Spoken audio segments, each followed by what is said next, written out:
നിങ്ങൾ കൊടൈക്കനാൽ വരെ ടൂർ പോയിട്ട് ഈ ഒരു സ്ഥലം കണ്ടില്ലെങ്കിൽ തീരെ നഷ്ടമാവുന്നൊന്നും ഞാൻ പറയുന്നില്ല. പക്ഷേ ആ ഒരു കൊടൈക്കനാൽ ടൗണിന്റെ തിരക്കുകളിൽ നിന്നൊക്കെ ഒന്ന് മാറി ഒന്ന് പീസ്ഫുൾ ആയിട്ടൊക്കെ ഒന്ന് എൻജോയ് ചെയ്യണമെങ്കിൽ അതിന് പറ്റിയൊരു സ്പോട്ടാട്ടോ ഇത്. തിരക്ക് കുറവെന്ന് ഞാൻ പറയുമ്പോൾ തീരെ തിരക്കില്ല എന്നല്ല, ബട്ട് ആ ഒരു കമ്പാരിറ്റീവ്ലി ഉള്ള തിരക്ക് നല്ല കുറവായിരിക്കും. ഇപ്പൊ ഏത് സ്ഥലത്തിനെ കുറിച്ച് ഞാൻ പറയുന്നതല്ലേ, മന്നവന്നൂർ എന്നാണ് ആ ഒരു സ്ഥലത്തിന്റെ പേര്.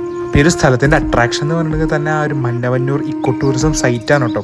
ഇവിടെ നമുക്കൊരു വലിയൊരു ലേക്ക് ഉണ്ട്. അപ്പോൾ ഈ ഒരു ലേക്കിന്റെ സൈഡിലായിട്ട് നമുക്ക് ഹോഴ്സ് റൈഡിങ് ഉണ്ട്, കയാക്കിംഗ് ഉണ്ട് ലേക്ക് കൂടെ, അതുപോലെ നമുക്ക് സിപ്പ് ലൈൻ ചെയ്യാം, കുട്ടവഞ്ചി സവാരി ഉണ്ട്. അപ്പം നമ്മൾ കുട്ടവഞ്ചിയിലൊക്കെ കയറി ഒരാൾക്ക് 100 രൂപയാണ് ചാർജ്. അപ്പം ഈ ഒരു സ്ഥലത്തേക്കുള്ള എൻട്രി ഫീ എന്ന് പറഞ്ഞിട്ടുണ്ടെങ്കിൽ ഒരാൾക്ക് 30 രൂപയാണ്. പിന്നെ അത് മാത്രമല്ല, ഈ ഒരു സ്ഥലത്തേക്ക് പോകുന്ന വഴി അതൊരു രക്ഷയില്ലാത്ത വഴി കേട്ടോ.